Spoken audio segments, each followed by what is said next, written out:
Hi friends, welcome to my YouTube channel be resilient 369.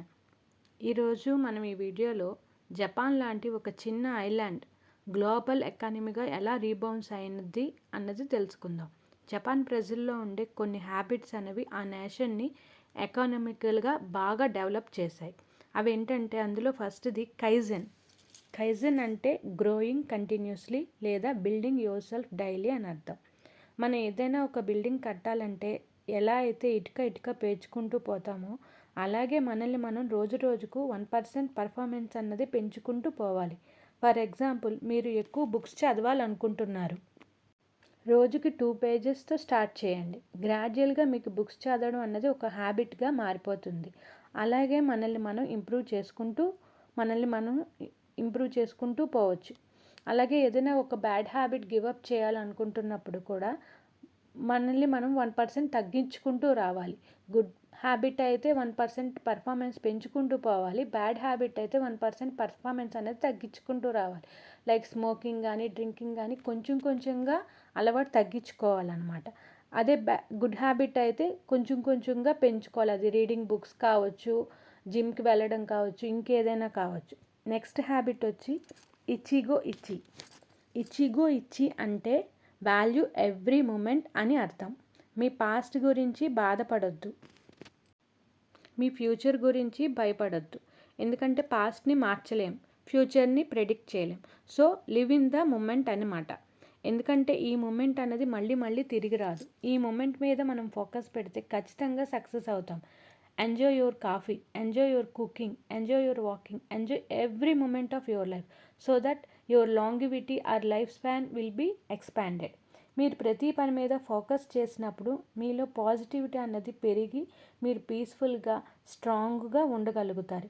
ఇది Japanese ప్రజలు ఖచ్చితంగా follow అవుతారు. వాళ్ళు హెల్తీగా ఉండటానికి హెల్తీగా ఉండడానికి ఇది ఒకటి మెయిన్ రీజన్ అనమాట. నెక్స్ట్ మినిమలిజం అంటే have less and be more అన్నమాట. మినిమలిజం అంటే have the things what you need, not what you want. Minimalism అన్నది జాపనీస్ ప్రజలు ఖచ్చితంగా వాళ్ళ లైఫ్లో ఇన్కల్కేట్ చేసుకుంటారు. మన ఇంట్లో కానీ మన మైండ్లో కానీ ఏది అవసరమో ఎంత అవసరమో అవే ఉంచుకోవాలి. ఇంట్లో ఉన్న స్పేస్ని ఎలా డీక్లటర్ చేసుకుంటామో అలాగే మైండ్లో ఉన్న నెగిటివ్ థాట్స్ని కూడా డీక్లటర్ చేసుకోవాలి. నెక్స్ట్ హ్యాబిట్ వచ్చేసి ఇక్కిగై అంటే పర్పస్ ఆఫ్ యువర్ లైఫ్. ఇక్కి అంటే లైఫ్, గా అంటే పర్పస్, లైఫ్ యొక్క పర్పస్ అన్నమాట. ప్రతి ఒక్కరికి ఒక లైఫ్ పర్పస్ ఉంటుంది. ప్రతి ఒక్కరూ తమ ఇక్కిగాయిని తెలుసుకోవాలి. మీకు ఏది ఇష్టం, మీరు ఏది బాగా చేయగలరు, మీకు వచ్చిన దాంట్లో మానిటైజేషన్ స్కిల్స్ ఏవి ఉన్నాయి, అసలు ఈ వరల్డ్కి ఏం కావాలి అన్నది మీరు ఎవరికి వాళ్ళుగా తెలుసుకోవాలి.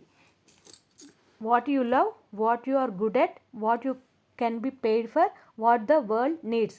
ఈ నాలుగిటి యొక్క ఇంటర్సెక్షన్ మీరు తెలుసుకోగలిగితే అదే మీ ఇక్కిగై అంటే మీ లైఫ్ పర్పస్ అనమాట. మన ఇష్టాలు ప్యాజనే కాకుండా ప్రతి ఒక్కరూ ఆ ఇష్టం ప్యాజన్ని మానిటైజేషన్ చేసుకునే స్కిల్స్ కూడా ఉన్నప్పుడే వాళ్ళ ఇక్కిగై అన్నది యూజ్ అవుతుంది. లైఫ్ పర్పస్ మానిటైజేషన్ చేసుకునేదిగా ఉండాలి. నెక్స్ట్ హ్యాబిట్ వచ్చేసి వాబీ సాబీ అంటే ద బ్యూటీ ఆఫ్ ఇంపర్ఫెక్షన్. ఈ వరల్డ్లో అందరికీ అన్ని స్కిల్స్ ఉండాలని లేదు, అందరూ అన్నిట్లో పర్ఫెక్ట్గా ఉండాలని రూల్ ఏమీ లేదు. Accept your imperfection and celebrate it. కొంతమంది యాక్టర్స్ని మనం చూసినప్పుడు వీళ్ళు హీరో మెటీరియల్ అంటాం, కొంతమందిని చూసినప్పుడు వీళ్ళు కమెడియన్ మెటీరియల్ అంటాం, కొంతమందిని చూసినప్పుడు విలన్ మెటీరియల్ అంటూ ఉంటాం. సో ఒక సినిమాకి హీరో, కమెడియన్, విలన్ ఇలా కావాలో సేమ్ అలానే మన రియల్ లైఫ్లో కూడా అందరికీ ఎవరి ఇంపర్ఫెక్షన్స్తో కూడా వాళ్ళు సక్సెస్ అన్నది సాధించవచ్చు. సో ఈ 5 హ్యాబిట్స్ అనేవి మనం అలవాటు చేసుకుంటే మనలో చాలా మంది చాలా సక్సెస్ అవుతాము. Thank you for watching. If you like this video, please like, share and comment. Thank you.